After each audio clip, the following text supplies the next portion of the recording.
ජූලි 30 කියන්නේ ඊයේ දවස ලංකා ඉතිහාසයේ ඓතිහාසික දවසක්. අවුරුදු 7කට අධික කාලයක් තිස්සේ පාස්කු ප්‍රහාර නිසා දිවි අහිමි වෙච්ච අම්මා තාත්තා සහෝදරයෝ දරුවෝ අහිමි වෙච්ච නෑදෑයෝ අහිමි වෙච්ච මිනිස්සුන්ට සාධාරණයක් ඉල්ලගෙන අවුරුදු 7ක් තිස්සේ මිනිස්සු අරගල කරා අඬා වැටුණා දෙයිය බුදුන්ට කිව්වා මේ පාස්කු ප්‍රහාරය මුල් කරගෙනම ආණ්ඩු මාරුණා ඒ කාටවත් අර මැරිච්ච මිනිස්සු වෙනුවෙන් සාධාරණයක් ඉෂ්ට කරන්න බැරි වුණා. ඊයේ දවසේ පාස්කු ප්‍රහාරය පිළිබඳව වැදගත් තීන්දුව తీරණයක් හම්බුණා. ඒ තමයි එවකට හිටපු පොලිස්පති පූජ්‍ය ජයසුන්දර එවකට හිටපු ආරක්ෂක ලේකම් හේමසිරි ප්‍රනාන්දුට මරණ දඬුවම නියම වුණා. මේ දෙන්නටම නීතිපති විසින් චෝදනා 855ක් යටතේ නඩුගුණ කරලා තිබුණා. ඒකෙන් 854කට වැරදිකාරය වෙලා මේ දෙන්නටම මරණය දඬුවම නියම වෙලා කියලා ගෙදරට ගියා. එක්කෙනෙකුට 66යි වයස, අනිත් එක්කෙනාට 76යි. දරු මුණුපුරාලා එක්ක ගෙදරට වෙලා සැඳෑ සමය ගත කරන්න ඕන මිනිස්සු මේ එල්ලුම් ගහන නියමෙලා හිරේට යන්නේ.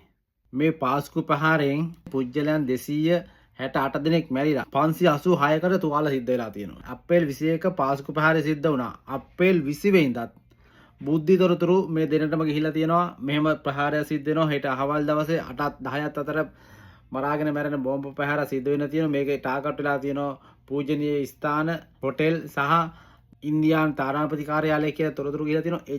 එච්චර වැදගත් විදියට සීග්‍රට් විදියට ගිහිල්ලත් පූජිත ජයසුන්දර සහ හේමසිරි ප්‍රනාන්දු ඒව කනකට අරගෙන නැහැ. එවකට හිටපු ජනාධිපතිතුමාට මෛත්‍රීපාල සිරිසේන මහත්තයට මේකෙන් ගැලවීමක් නැහැ. එවකට ශ්‍රී ලංකාවේ ජනාධිපති ඒ වගේම ආරක්ෂක ඇමති මෛත්‍රීපාල සිරිසේන. එතකොට යාට එකකින් ගැලවීමක් නැහැ. ඒ වගේම මේ පූජිත ජයසුන්දර එක්තරා තැනකදී කියනවා මට මේ තොරතුරු ආවට පස්සේ මම මේ තොරතුරු DIG ලා 4 දිනකට යවලා තියෙනවා. ඒ DIG ලා 4 දිනත් ඒක ක්‍රියාත්මක කරලා නැහැ කියලා. එහෙනම් ඒ DIG ලා ගැනත් එහෙනම් ඒ DIG ලටත් නඩු වැටෙන්න ඕනේ. ඒ විතරක් නෙමෙයි. යම් කිසි කොත්සාසයක් පුජ්‍යලෝ කීප දෙනෙක් මේ පාස්කු ප්‍රහාරය සැලසුම් කරා කියන තැනකට කතිකාවක් ගොඩනැගිලා තියෙනවා. ප්‍රහාරය වළක්වා නොගැනීම හේතු කොටගෙන පොලිස්පතිට සහ ආරක්ෂක ලේකම්ට මරණ දඬුවම නියම වුණා නම් මේ ප්‍රහාරය සැලසුම් කරපු මිනිසුන්ට ඒ හා සමාන හෝ ඊට වඩා වැඩි දඬුවමක් හිමි වෙන්න ඕනේ. අපේ රටේ දේශපාලනය හරි අමුතුයි. දේශපාලකයෝ දේශපාලනය කරන්නේ රට හදන්න නෙවෙයි. රටට සෙතක් කරන්න නෙවෙයි. ඒ හා සමානමයි සමහර රාජනීතිඥයින්. දේශපාලකයෝ දේශපාලකයේ පැවැත්ම වෙනුවෙන් අදාකාලිකව දේශපාලන වැජඹෙන දින ආසාව නිසා රාජ්‍ය සේවකයෝ ඒකට හවුල් කරගෙන රට කාලා රට ගිනි තියලා රටේ මිනිසුන්ට වල කපලා දේශපාලකයෝ සහ දේශපාලකයන්ගේ පිහිටෙන් සමහර රාජනීතිඥයින් ගොඩ යනවා. ඒක නිසා ඉතිහාසයේ කවමදාවත් අපේ රටේ දේශපාලකයන්ට දේශපාලකයෝ නිසා අංචි යදපු ගේම් ගහපු රාජනීතිඥයින්ට දඬුවම් හම්බුනේ නැහැ. හම්බ වුණත් දවස් දෙකක් ඉරගෙදර ගිහිල්ලා ඉන්නවා, මාසයක් දෙකක් ඉන්නවා, ආපස්සට එනවා. සමහර රාජනීතිඥයින් සහ සමහර දේශපාලකයෝ මරණ දඬුවම් නියමෙලත් ඒවා නිදහස් වුණා. එහෙම තමයි අපේ රටේ පැවති දේශපාලනය තිබුණේ. එහෙම දේශපාලන වාතාවරණයක් රට ඇතුලේ තියෙන නිසා දේශපාලකයෝ කියන ඕනම දෙයක් වෙනුවෙන් වැඩ කරන්න, ගේම් ගහන්න රාජනීතිඥයින් අප කැප වෙලා ඉන්නවා. සමහර වෙලාවට තමන්ගේ තනතුරු උසස් කරගන්න, සමහර වෙලාවට තමන්ට හිමිත වරප්‍රසාද ලබා ගන්න. එහෙම දේවල් වෙනුවෙන් රාජනීතිඥයින් දේශපාලකයන්ගේ අතකොළු වෙලා තියෙනවා. මෙතුවක් කාලයක් අපේ රට ඇතුලේ දේශපාලනයේ පක්ෂ දෙකකට තුනකට කැඩිලා දේශපාලනය කරත් කිසිම වැරද්දක් කරන්න දේශපාලකයෝ පැකිලෙන්නේ නැහැ. බය වෙන්නේ නැහැ. ඒකට හේතුව තමයි ආණ්ඩුව පෙරළුණත් දේශපාලනයේ පිහිටෙන් Tamanට හිරගෙදර යන්න නැතුව බේරෙන්න පුළුවන්. පොලිසිය යන්න නැතුව බේරෙන්න පුළුවන්. ඒක නිසා ඕනම බලු ජඩ වැඩක් කරන්න දේශපාලකයෝ අපේ රටේ පෙළඹිලා හිටියේ. පුරුදු වෙලා හිටියේ. දේශපාලකයෝ එතන ඉන්න නිසා දේශපාලකයෝ කියන ඕනම ජඩ වැඩක් කරන්න රාජනීතිඥයින් කැප වෙලා හිටියා. සමහර අපරාධ පාතාල ක්‍රියාකාරකීන් ඒක නිසාම ජීවිතේම වන්දි ගෙව්වා. සමහර පාතාල ක්‍රියාකාරකීන් ජීවිතාන්ත දක්වා හිරගෙදර ගියා. හැබැයි දේශපාලකයට එහෙමුනේ නැහැ. හැම වෙලාවම දේශපාලකය කරේ කවුරු හරි හෝ කෙනෙක් බිල්ලට දීලා තමන්ගේ වැඩේ කරගන්නවා. සමහර විට පූජිත ජයසුන්දරටත් හේමසිරි ප්‍රනාන්දුටත් ඒ දේම සිද්ධ වුණා වෙන්න පුළුවන්. රට වෙනුවෙන් දරුවෝ වෙනුවෙන් අවුරුදු ගාණක් දුක් විඳලා කරන්න තියෙන හැම දේවල්ම කරාට පස්සේ ජීවිතේ අන්තිම කාලේ හිරගයක් ඇතුලේ මැරිලා යනවා. අපේ රටේ මරණ දඬුවම ක්‍රියාත්මක කරන්න නැති නිසා හොඳයි. අපේ රටේ මරණ දඬුවම ක්‍රියාත්මක වුණා නම් ජනාධිපති අත්සන් කරන දවසක පූජිත ජයසුන්දර සහ හේමසිරි ප්‍රනාන්දු එල්ලලා මරනවා. ජීවිතේ සැඳෑ සමය සතුරෙන් ගෙවන්න ඕන කාලේ මේ හිරගවල වල මැරෙන්න යන්නේ. හොඳේ. මේවා අපේ රටේ දේශපාලකයෝ වෙනුවෙන් තනතුරු වෙනුවෙන් ඕනම බලු ජල වැඩක් කරන රාජනීතිඥයින්ට හොඳ පාඩම්. ආසන්නම සිද්ධිය කියන්නම් ඔයාලට හොඳට මතක් වෙන සිද්ධිය දේශබන්දු තෙන්නකෝන්. දේශබන්දු තෙන්නකෝන්ගේ එකල අනාගත පොලිස්පති තනතුර වෙනුවෙන් ඔයාලට මතක ඇතිනේ අරලිය ගහ මන්දිරේ ඉඳලා මිනිස්සු කඩාගෙන බිඳගෙන එනකොට අර ගෝල් පේස් එකේ හිට වරගකාරයන්ට ගහන ඉඩ දුන්නේ දේශබන්දු තෙන්නකෝන්. මතකනේ පබ්ලිසිටි එකක් ලබා ගන්න ඕනවට ගිහිල්ලා මිනිස්සුන්ගෙන් ගුටි කෑවා. ඒ හැමදේම කරේ එයාලගේ ආණ්ඩුවෙන් ඊළඟ ආණ්ඩුවකින් පොලිස්පති වීමේ හීනේ සැබෑ කරගන්න මිසක් රාජකාරී අකුරට ඉටු කරන නිසා නෙමෙයි.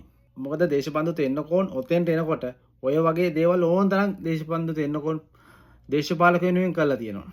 ඒ වගේ පිහිටෙන් තමයි දේශබන්දු තෙන්නකෝන් ওই තත්ත්වයට ආවේ. ඒ පිහිටෙන්ම තමයි දේශබන්දු තෙන්නකෝන් පොලිස්පති වුණේ. පොලිස්පති වුණාට පස්සේ මොකද කරලා තියෙන්නේ? ඔයාලට මතක නම් W15 හෝටලේට වැඩිගම වෙඩි තිව්වේ දේශබන්දු තෙන්නකෝන් කට්ටියවලා. දේශබන්දු තෙන්නකෝන් එකට හිරේ ගියේ නැහැ. හැබැයි ඒකෙන් වන්දි ගෙව්වා. SI කෙනෙක් දේශබන්දු තෙන්නකෝන් එළියේ. ටිරානලස් එළියේ. දේශපාලන හයිය. දේශපාලකයෝ උඩින් ඉන්න මිනිස්සු කවදාවත් අතලොට රොගිහිල්ලා පහළ හිටපු එක අන්තිමටම වැඩේ කරපු එක තමයි හිරගෙදෙට්ට ගියේ. ලංකා ඉතිහාසයේ පළවෙනි වතාවට පොලිස්පති කෙනෙක් මරණ දඬුවම හිමි වුණා. හේතුව තමන්ගේ රාජකාරිය පැහැර හැරීම.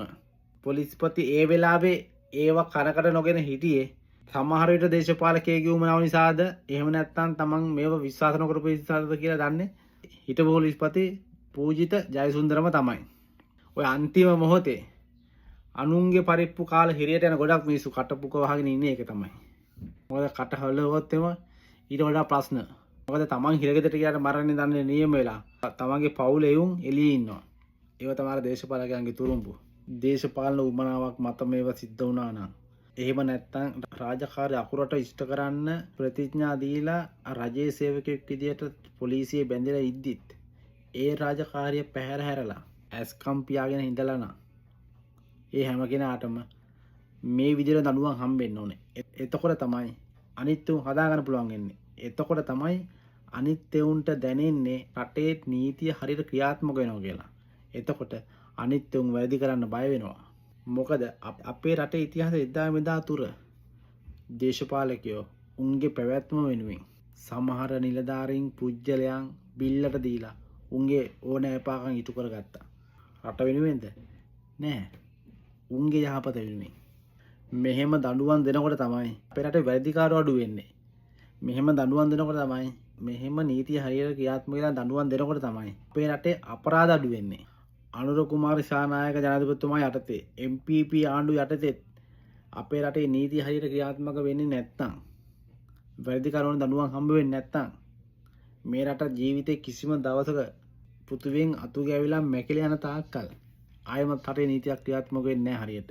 හැබැයි යුක්තිකරුක පුරවැසියන් බිහි කරන්න අසාධාරණ ලක් වෙච්ච මිනිසුන්ට සාධාරණ ඉටු කරන්න අපරාධයක් වෙනවා කිය දැන දැනම ඇස්කම් පියාගෙන හිටපෙවුන්ට දඬුවම් දෙන්න අපේ රටේ ගරු අධිකරණයේ විනිසුරුතුමල්ලා කොන්ද කෙලින් තියාගෙන වැඩ කරනවා. දේශපාලන බලපෑමක් නැතුව ස්වාධීනව නීතිය හැමට සමාන වෙන්න ඕනේ කියලා හිතන පුරවැසියෙක් විදියට පට්ට ආඩම්බරයක් තියෙන්නේ. ඒ වගේම තමයි දැන් ඉතින් අපරාධයේ වළක්වා නොගැනීම යටතේ පොලිස්පතිට ආරක්ෂක ලේකම්ට මරණ දඬුවමේ නියමනකොට මේ පාස්කු පහරේ සැලසුම් කර මිනිසුන්ට මේ වෙලාවේ සුළුදිය පහවෙ නැති කියලා අපි විශ්වාස කරනවා. මොකද කාට කොහොම බොරු කිව්වත් තමන්ගේ හෘද සාක්ෂිය දන්නවා තමන් මොනවද කරේ කියන එක. කොච්චර පින්දහම් කරත් කොච්චර ආරක්ෂිතව හිටියත් හෘද සාක්ෂියට බොරු කරන්න බෑ. ස්වභාව ධර්මයන් අඩුවහන දවසට තමන් කරපු දේවල් වලට කර්මය හොයාගෙන එන්නේ කියලා නෙමෙයි. පූජිත ජයසුන්දරවත් හේමසිරි ප්‍රනාන්දුවත් හිතන්නේ නැතුව ඇති ඊයේ දවසේ ඒ වගේ තීන්දුවක් හම්බ වෙයි කියලා තමන්ට. මොකද හේතුව අපේ රටේ ඉතිහාසයේ කවමදාවත් රාජ්‍ය නිලධාරීන්ට දේශපාලකයන්ගේ අතකොළු වෙච්ච උන්ට එහෙම දඬුවම් දීලා නැහැ. ඒක නිසා තමයි දේශපාලකයෝ වෙනුවෙන් දේශපාලකයෝ කියන ඉල්ලන ඕනම දෙයක් කරන්න සමහර රාජනිලධාරීන් පොලිසිය ත්‍රිවිධ හමුදාවේ එහෙම නැත්නම් පාතාලේ ඔය ඕනම එක්කෙනෙක් දෙපාරක් හිතන්නේ නැතුව ඉදිරිපත් වෙලා කරන්නේ. ඇයි? දේශපාලකයෝ බේර ගන්නවා කියලා දන්නවා. ඇයි? දැන් තියෙන්නේ ආණ්ඩුවක් නෙමෙයි. දැන් තියෙන ආණ්ඩුවේ හැටියට අනුර කුමාර දිසානායකගේ පුතා වැරද්දක් කළත් අනිවාර්යෙන් හිරේ යනවා. නාධිපති පුතා කියලා කිසිම මැදිහත් වීමක් වෙන්නේ නැහැ ළමයා බේරගන්න. නීතිය සෑමට සමානයි. ඒව තමයි මේ ඔප්පු වෙමින් යන්නේ. ඒක නිසා සියලුම රාජනිලධාරීන්ට විශේෂයෙන්ම පොලිසියේ ත්‍රිවිධ හමුදාවේ ආරක්ෂක අංශවල රාජනිලධාරීන්ට හැමෝටම කියන්නේ දැන් නම් පුතේ ලේසි වෙන්නේ නැහැ. පරිස්සමින් ඉන්න. වැඩ බලු වැඩ කරන්න එපා. කොහොම අහිංසක අසරණව ජීවත් වෙන මිනිස්සුන්ට කෙනිහිලිකම් කරන්න එපා. අනුන්ගේ දේවල් කඩා වඩා ගන්න එපා.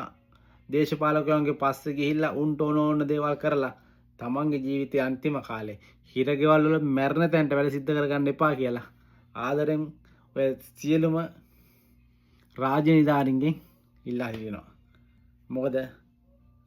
මොකද කාගේ කීමට වැඩ කරත් අන්තිමට හිරේ යන්නේ දඬුවම් විදිනේ තමන් විතරයි. එදාට වටේ පිටේ හිටපු කිසි කෙනෙක් නැහැ. තමන්ට ඉන්නේ තමන්ගේ දරුවෝයි ගෑණි විතරයි.